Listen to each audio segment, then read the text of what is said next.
আমি এনাক্ষী। আজ আমার বিয়ে। বিয়ে করছি অমিতকে। Amit gazetted officer. মনিদি পরিবার ওদের বেশ অবস্থা সম্পন্ন। অমিতের বাবা মা দুজনেই চাকরি করতেন, দুজনেই রিটায়ার করে গেছেন। কলকাতায় নিজস্ব বাড়ি। ওদের গ্রামের বাড়ি বর্ধমানে।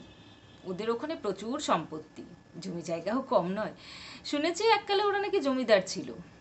বিয়েটা করছি সম্পূর্ণ নিজের ইচ্ছেতেই। আমার বাবা মা কখনোই আমার বিরুদ্ধে যায়নি।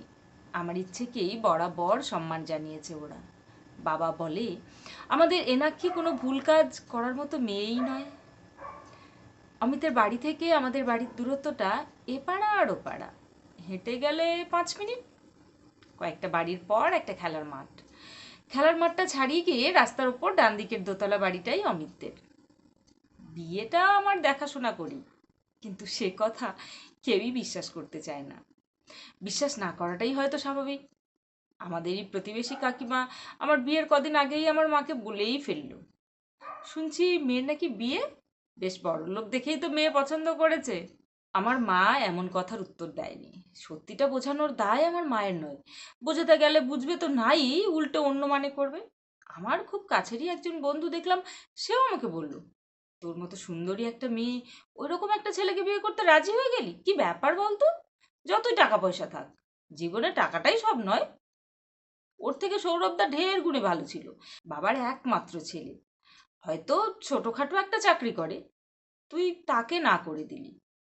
সৌরভ মানে আমাদের কলেজেই পড়তো, আমার থেকে 2 বছরের সিনিয়র। ফার্স্ট ইয়ারে যখন পড়তাম তখন আমাকে প্রপোজ করেছিল। আমি রাজি হইনি। প্রেম করে বিয়ে করব এমন ভাবনা কোনো কালেই আমার ছিল না। জানি না কেন প্রেমের ওপর ভরসা করতে পারতাম না। সব মানুষ তো সমান হয় না। সে যাই হোক, সকালে দধিমঙ্গলের অনুষ্ঠান হয়ে গেছে। বাড়িতে অনেক লোকজন, সানাই বাজছে সকাল থেকে। গায়ে হলুদের তত্ত্ব এসেছে, সবাই তত্ত্ব দেখছে। কিছুক্ষণ পর গায়ে হলুদ পড়বে। মনে মনে ভাবছি, বিয়ের কত রীতি কত আচার। ও বাড়ি থেকে তত্ত্বে পাঠানো কাঁচা হলুদ রঙের শাড়িটা পরেছি। গায়ে হলুদে পাঠানো তত্ত্ব দেখে অনেকেই কানাঘুষো করছে, কানেও আসছে কিছু কথা। কে যেন বলল, বড়লোক বাড়ির বউ হয়ে যাবে, তা এসব তো দেবেই। প্রেম না করলে ওর বাবার ক্ষমতা ছিল ওই বাড়িতে মেয়ের বিয়ে দেওয়ার। বাড়ির প্রত্যেকটা মানুষের ইনকাম আছে, সবাই সোনার ডিম পাড়া হাঁস। ভাগ্যিস মেয়েটার রূপ ছিল, ওতেই তো পটিয়েছে। বাড়ির প্রত্যেকটা মানুষকে বশ করেছে। সূচ হয়ে ঢুকে ফাল হয়ে বেরোলো। তা না হলে কোনো বাবা মা জেনে শুনে ওই ছেলের সাথে বিয়ে দেয়? কথাগুলো আমি শুনেও চুপ করে থাকছি। মানুষ অনেক কিছুই বলবে। আজকের দিনে এইসব কথা কানে নিয়ে কিছু বলতে গেলেই এমন একটা সিন ক্রিয়েট করবে, তার থেকে চুপ থাকাই ভালো। আসলে বিয়েটা আমি নিজেই করছি, আর আমার বাবা মা জেনে শুনেই অমিতের সাথেই বিয়েটা দিচ্ছে। আমি বাবা মায়ের একমাত্র মেয়ে, মধ্যবিত্ত পরিবার। বাবা খুব কম বেতনে একটা প্রাইভেট সংস্থায় কাজ করে। বাবা মায়ের প্রথম থেকে ইচ্ছে ছিল আমাকে মনের মতো করেই মানুষ করবে। মা বলতো, মেয়েদের বিয়ে দেওয়াটাই বড় কথা নয়, প্রতিষ্ঠিত হতে হবে, নিজের পায়ে দাঁড়াতে হবে। একটা ছেলে যা পারে, একটা মেয়েও তো তা পারে। জীবন কোন পথে এগোবে কে বলতে পারে বলুন তো?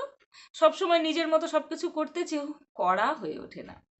পরিস্থিতি এমন একটা জায়গায় নিয়ে এসে ফেলে, তখন জীবনের পথটাকেই পাল্টে নিতে হয়। ভেবেছিলাম চাকরি বাকরি করবো, পরে বিয়ের কথা ভাববো। কিন্তু তা আর হলো কোথায়? আমাকে বিয়েটাই আগে করতে হলো। বিয়ের সাজে আমি সেজেছি। মনে মনে ভাবছিলাম যে বাড়িটা আমার নিজের ছিল, সেটা আগামীকাল থেকে হয়ে যাবে বাপের বাড়ি। কি অদ্ভুত নিয়ম! নিজের সব কিছু ছেড়ে অচেনা অজানা জায়গায় নিজেকে অ্যাডজাস্ট করে নিতে হবে। যে মানুষগুলো কেউ কখনোই নিজের ছিল না, তাদেরকে নিজের ভাবতে হবে। ভগবান বোধহয় মেয়েদের মধ্যে আপন করার ক্ষমতা দিয়েই পৃথিবীতে পাঠান, তাই কত সহজেই পরকে আপন করে নিতে পারে। তবে আমার ক্ষেত্রে ব্যাপারটা একটু আলাদাই। যে বাড়িটা আমার শ্বশুর বাড়ি হবে, সে বাড়িটা আমার কাছে অচেনা অজানা নয়। বাড়ির মানুষজন সকলেই আমার চেনা। তারপরেও বলবো, অমিতের সাথে বিয়েটা আমার দেখাশোনা করি।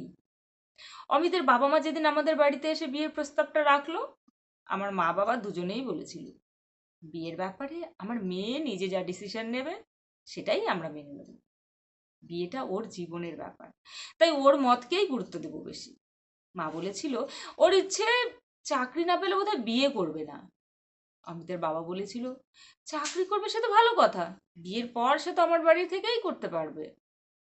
আমি আড়াল থেকে সব কথা শুনছিলাম। একটা বড় চ্যালেঞ্জ হয়ে গিয়েছিল আমার কাছে, কোনটা আগে, চাকরি না বিয়েটা। বিয়ের ব্যাপারে অমিতের মা আমার সাথে কথা বলেছিল ওদের বাড়িতেই, যেহেতু ওদের বাড়িতে আমি যেতামই। আমি ওনাকে কাকিমা বলেই ডাকি। ওনার কথাবার্তা এতটাই ভালো আর এত ভালো ব্যবহার, ওনাকে আমি ভীষণ রেসপেক্ট করি। উনি যখন বললেন, এনাকি তোমাকে জোর করব না, বিয়ে ব্যাপারটা সম্পূর্ণ নিজের কাছে, তুমি একবার ভেবে দেখো, মন যদি সায় দেয় তাহলে আমাকে বলো, আর যদি সায় না দেয় তাহলে কিছু করার নেই, সেটা আমাদের দুর্ভাগ্য বলেই মেনে নেব। সবকিছু ভেবে দেখলাম বিয়েটাই আগে। আমি পরে কথা দিই কাকিমাকে, আমি বিয়েতে রাজি। যাই হোক, 7-5 কথা ভাবতে ভাবতে সময় যে কিভাবে পেরিয়ে যায় কে জানে। বাড়ি ভর্তি লোকজন, সানাই বাজছে, আমি তখন বিয়ের মণ্ডপে। 7 পাক ঘোরার পর মালা বদল, হস্তবন্ধন, বিয়ের যাবতীয় রীতি পালন করে শেষ পর্বে এলো সিঁদুরদান। সিঁদুরটা পরিয়ে দেওয়ার সঙ্গে সঙ্গেই পুরোহিত মশাই অমিতকে বললেন, লজ্জা বস্ত্রটা দিয়ে মুখটা ঢেকে দাও এবার। আমার পাশেই তখন বসেছিল রুদ্র। রুদ্র আমার দিকে তাকিয়ে বলল, মাসিমণি, তোমাকে সিঁদুর পরিয়ে দিতে আজ কি সুন্দর লাগছে। রুদ্র মানে অন্তরাদির ছেলে, আমি রুদ্রকে পড়াতাম। রুদ্র আমাকে মাসিমণি বলেই ডাকে। অন্তরাদি প্রথম দিনেই ওকে শিখিয়েছিল আন্টি নয়, তুমি মাসিমণি বলেই ডাকবে। তারপর থেকে রুদ্র আমাকে মাসিমণি বলেই ডাকে।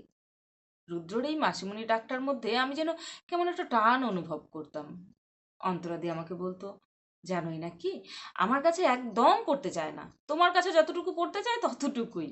দাদু ঠাকুমা তো নাতি অন্ত প্রাণ, একটু মারলে ধরলে ছুটে আসে, বলে অত শাসন করে পড়াতে হবে না, বড় হলেও সব ঠিক হয়ে যাবে। আমি একা সামলাতে পারি না। তার উপর রুদ্রর বাবা বাড়িতে থাকে না, একটা মাত্র ছেলে, মনের মতন করে মানুষ করতে হবে তো, তাই না? আমি বলতাম, ঠিকই তো, পড়াশোনাটাও তো করতে হবে। অন্তরাতি বলতো, তুমিই আমার একমাত্র ভরসা, তোমার কথাই ও শুনে চলে। দুষ্টুমি করলে ওকে যদি বকি, জানো ও কি বলে? বলে তোমার থেকে মাসিমণিই বেশি ভালো, আমাকে একদম বকে না। আমি অন্তরাদির কথা শুনে হাসতাম। একদিন অন্তরাদি বলল, আমার নিজের কোনো বোন নেই, বুঝলে, এ না কি তোমাকে দেখে নিজের বোন বলেই মনে হয়। তুমি তো আমার নিজের দিদি হয়ে গেছো, মনের কত কথা শেয়ার করো, যেন দুই বোন আমরা। রুদ্র যেদিন খেতে চাইতো না, অন্তরাদি খাবারটা নিয়ে আমার কাছে নিয়ে এসে বলতো, এ নাকি আগে একটু খাইয়ে দিও তো, তারপর পড়াবে। আমার কথা না শুনলেও তোমার কথা ঠিক শোনে। আমার কথা রুদ্র ঠিক শুনতো। আমি কোলে বসিয়ে বলতাম, বাবু তুমি খেয়ে নাও তো, তাহলে তোমাকে আজ পার্কে বেড়াতে নিয়ে যাব। বিকেলে পড়ানোর শেষে পার্কে নিয়ে যেতাম এক একদিন। অন্তরাদি আমার ওপর ভরসা করে রুদ্রকে ছেড়ে দিত। রুদ্রকে পড়াতে যেতাম ঠিকই, একটা অজানা টান অনুভব করতাম রুদ্রর প্রতি। আমাকে মাঝে মাঝে বলতো, ছেলেটাকে একটু মানুষ করে দিও, সে তোমার বিয়ে হয়ে গেল, যত দূরেই বিয়ে হোক আমার ছেলেকে পড়াতেই হবে। আমি চাইবো তোমার বিয়েটা যেন খুব কাছাকাছি হয়, তুমি তাহলে রুদ্রকে পড়াতে পারবে। রুদ্রর জন্য তোমার মতো মাসিমণি পাওয়া খুব মুশকিল। অন্তরাদির মনের ইচ্ছেটাই পূরণ হলো। ভগবান অন্তরাদির মনের কথা শুনেছিল। আমার বিয়েটা এতটাই কাছাকাছি হলো, অন্তরাদিকে আর কখনোই চিন্তা করতে হবে না। একদম রুদ্রর কাছাকাছি নিয়ে চলে এলো বিয়ে নামক গাঁটছড়া বেঁধে দিয়ে। ভগবান বোধহয় কিছু কিছু মানুষের কথা মন দিয়ে শুনেন। একটা প্রবাদ খুব প্রচলিত, মায়ের থেকে মাসির দরদ বেশি। কথাটা বোধহয় মিথ্যে নয়। রুদ্রর আমার ওপর দরদ এখন অনেক বেশি, কিন্তু অন্তরাদি মানুষটা বড় ব্যাক্কেলে। তা না হলে ভেবে রুদ্রকে রেখে চলে যায়? কথাগুলো ভাবলেই যেন চোখে জল আসে। 1 বছর আগে বাথরুমে পড়ে গিয়ে মারা গেল, ব্রেনে আঘাত লেগেছিল। 7 দিন হসপিটালে থাকার পর চলে গেল অচেনার দেশে। এভাবে কেউ ফাঁকি দিয়ে যেতে পারে বলে আমার ধারণা ছিল না। সে যাই হোক, সেসব কথা আজকের এই শুভ দিনে মনে করে লাভ নেই। বিয়ের পর্ব শেষ। রুদ্র তখন আমার কোলে বসে আছে, ঘাটটা উঁচু করে আমার দিকে তাকিয়ে জিজ্ঞেস করে, মাসিমণি, এবার থেকে তুমি আমাদের বাড়িতে থাকবে তো? অমিত তখন রুদ্রের দিকে তাকিয়ে বলছে, আর মাসিমণি নয়, আজ থেকে মা বলে ডাকবে। না, আমি মাসিমণি বলেই ডাকবো। মাসিমণি যদি মা বলে ডাকতে বলে তবেই মা বলে ডাকবো। রুদ্রকে আদর করে বুকে জড়িয়ে নিয়ে বলি, আজ থেকে শুধু মা আর মা। মাসিমণি ডাকলেও আমি যে মা ডাকি শুনবো বাবা। রুদ্রকে আদর করতে করতে ভাবি, মা আর মাসি কি আলাদা হয়? কখন যে এক হয়ে গিয়েছে সেটা বুঝতেই পারিনি। মানুষ সবকিছু ঠিক করে রাখে, ভগবান বোধহয় নতুন ঠিকানা গড়ে দেয়। নতুন ঠিকানায় মানুষ তাই নতুন করেই বেঁচে ওঠে আবার। কলমে সরজিৎ ঘোষ। কণ্ঠে মিঠু দাস সরকার।